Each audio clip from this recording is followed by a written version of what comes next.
I think I was saying, yeah, here's how much the original chassis is now gone. And then the new chassis, basically, is just a rear clip, which here's what I've ended. Welcome back to the workbench, where we try to make things. What we're continuing to try to make today is Revell's Ford FD-100 pickup, the Foose design kit they put out a while back that we are doing quite a bit different. And if you'd like to get caught up on those differences, there's always a link down in the description to a playlist where you can get completely caught up to where we're at right now. And where we're at right now, well, it's kind of over the top and a little overboard, and we've gone too far. And you guys were kind enough to let me know down in the comments. We've made this way too complicated. We've gone way too far, and that's what I do. That's what I do. That's why I need you guys, right? I need you guys to reel me back in. If it was up to me, this thing would have like a rocket motor in it and a lunar lander in the back. We'd go way overboard. So that's why I need you guys. Reel me back in. It's the yin and the yang of things, right? We need to the give and the push. I always say the yin and the yang. It's the nobody stops at a stoplight anymore, but it's okay because nobody goes at a green light anymore because they're busy scrolling TikTok, and it all works out in the end. And that's what's going on with the FD-100. So let's take a look at where we're at right now. In fact, let me pull this out. I was just kind of looking at that. Let me pull the box out of the back. So what I will say is, from the complication, simplicity, or more simplicity, was born. You could say like the phoenix from the flames, right? I mean, that's probably a little dramatic, but we got a little simplicity out of the complication. So let me show you what I'm actually talking about. And I've been working on the chassis, and you can see what I've done. So I kept the, I don't know, the unibody or whatever idea that we were going with, because it actually makes things so much simpler. And you can see, let me pull, well, actually, let's look at the front real quick. So the motor actually, with this setup like this, and we'll take a little bit closer look at it, the motor actually sits back in the chassis further like I really wanted it to. I was having trouble having it do that before. And so now it's sitting a little further back in the chassis. It's going to sit about right there, which is exactly where I wanted it. So that's perfect. Let me get the motor out of here before I do something stupid to it. Actually, let me just pull that off. And now we can look at what we have done, or what I've done to the chassis. So basically, this was that under the floorboard, the underpan, whatever we want to call it, for the Bronco that I have stitched in or glued in right here in between the running boards, which I didn't do anything. It literally just kind of fit right in. So it touched. Where's something I can point with? So it actually made contact here and here, and there was a little gap through the middle. You can probably see what I did was take some thick Starbond CA glue. Here's their medium stuff. The thick stuff's downstairs. Actually, it's thin. I used the thick stuff, the thick viscosity Starbond CA glue. By the way, if you want to get some good CA glue, check the description down below. There's a 10% discount down there for you. Go check out Starbond. They got some good stuff. Anyways, I used their thick, and that's what I filled. You can see I filled the gaps with. So I've got it basically just, it almost looks like welds, right? Like it's welded in there. I'll go in and smooth that out. But now we've got a good connection. And then what I was able to do is, and look, the cab fits. So I've got the interior in the cab. Oh, I just knocked the rear clip out, but that's okay. The interior in the cab, it fits right in the place where it needs to be. Well, it was. There we go. Fits right like it needs to be, and I haven't had to do anything other than just glue this in place. So now I was able to measure out. Basically, I measured from here to here, here to here, which was 18 millimeters. Actually, what I did is I went to here, from here to here, which was 20 millimeters. So that's like 18 and a half, 19 millimeters to where the spindles will be. And then I glued in the part, what used to be, actually this was the rear clip. I think yesterday I said the front clip. It's actually the rear clip out of a Testarossa, but it works perfect for the A-arms we'll need. Now I'll end up folding these A-arms up like that because we're gonna be in full squat. So I'm gonna figure out how I'm gonna go about doing that. I don't know if I'm just gonna heat these points and then just bend them, or cut and glue. I'm gonna try to bend them first, I think, but they'll need to be in full squat. But that's for tomorrow Tim's problem. But yeah, it's just amazing how it fits so perfectly. And then what I can go in and do, like I talked about, is build out from here just close out. Let me make sure you can see, build out to the fender here and here. Close out, finish out the inner fender, which will be part of the cab, the inner fender to there, and then build forward, straight forward on this thing, straight forward, and then fill in this area here. Because remember, we're going to have, where's it at? We're going to have the bumper, the front bumper here that's going to need to be built in, right? We're going to have the front bumper down there. So what I'll end up doing is building forward, just straight across on this guy here, straightforward, and then fill out this area underneath the radiator. And then that's where the radiator support will be also. So it makes it very simple. And then I just need to box in right back here. But what's going to have to happen, because if you can see, this the cabs kind of slits up in there. So I'm going to have to be pretty strategic with how I box this in back here, because what I want is just, where's the rear end? Here it is. I just want the drive shaft like to disappear and then come back out into the motor here, right? And I think that'll be pretty cool, especially once this is all body color and it looks really clean. And then now you can see, kind of already see, all this part of the original chassis is gone. No more of this chassis here. And I think I hear my car alarm going off outside. Hold on just a second.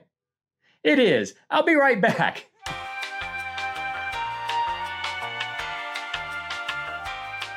All right. Well, that's taken care of. I don't know what set it off, but the car's still there, so I guess that's all that matters. I think I was saying, here's how much the original chassis is now gone. And then the new chassis, basically, it's just a rear clip. Which, here's what I've ended up doing with the rear clip. Here's where our upper, it goes this way. So this is where our upper 4-link will connect, our upper links for the 4-link or for the 5-link. By the way, I had a comment about a 4-link not needing a panhard bar or a 5th link, essentially. And that's true if your 4-link is triangulated. So if we took these upper links and brought them to a center point, so then you have 2 upper links like this and 2 lower links like this, then you would get these 2 upper links would give you that lateral stability. Ours aren't like that. They're parallel. They're like this. So we have nothing to keep the rear end from just shifting back and forth like so. So that's why we put the 5th link needs to go in. So the 4-link just does this number. That panhard bar is what's going to keep you from doing that. So anyways, this is the upper links form. In fact, where is the rear end? I can kind of show you how it sits in here, I suppose. You've seen this, but this is it kind of finished up. Those slide, whoops, I got to get the drive shaft under the hoop there. Yeah, they sit basically in here. They'll connect up to those. I added the gussets to it. As you can see, I've got those little gussets. I think it makes it look a lot nicer. The lower, what it will be, the lower links, and I have this in upside down as I always do. The lower links, come on, get in there. The lower links will actually attach, on the frame itself. Do I have a lower link that I can show you? I think I have them in my little one in my parts box. Here they are. So we can see they come off here and then they attach here on the frame. Let me make sure you can see that. So there's our lower link. And you can see our links, our 4 links are like these 2 outside links are what would be considered parallel. They're side by side. If we took these upper links and we're able to bring them to the middle, then we wouldn't need that 5th link, our panhard, which I've still got to make one, which will be super simple, but it'll come off the rear end and attach to the frame. But anyways, so there. Oh, and I guess I should mention. So what I end up doing is, I guess, triangulating or putting these. What's going to end up being our mounts for our airbags underneath here. I put them on an angle, and my thinking is, because originally I was thinking going just straight across. But if we do it this way, that might give us a better chance of mounting the shocks inboard instead of going outboard with them. So I think because these are on an angle, we'll be able to get. Have our airbags, it'll be underneath here, but they're going to mount in this area here, and then we can probably get our shocks mounted there. That's the hope. That's the plan. We'll see how that works out.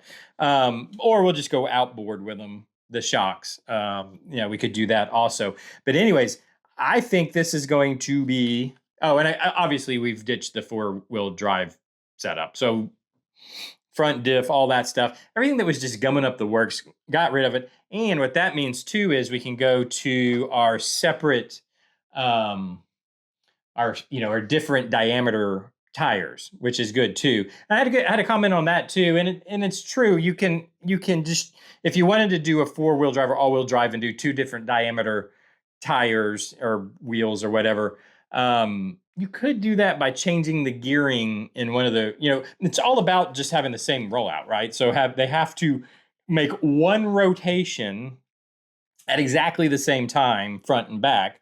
Otherwise, you're going to get binding, right? And technically, you could do that. You could change the gearing in one of the axles to make that happen, but it won't be easy. And I mean, you'd have to find kind of the exact right diameter, match right exact gearing, and it's just not advisable. But it is possible. Technically, that is true that you could pull that off. But anyways, we don't have to worry about it now because we're going 2-wheel drive. So I can do, I don't know, 35s in the back and 15s in the front, whatever we want to do, or vice versa even. But we're not doing that. So anyways, this is where we're at now. I think we're making, I think out of the complication, we found simplicity. This is going to be a lot easier. Let me know what you think down in the comments section. I'm going to get back to work on this because I'm kind of excited. I was going to mention in the back, man, if I put the rear clip in, check this out real quick before we go. If I put the rear clip back in, which I've got fitting like really nice, it's just amazing how a lot of this Bronco, a lot of the stuff is just kind of worked together. It's weird. If I put that rear clip in, I kind of like how it looks.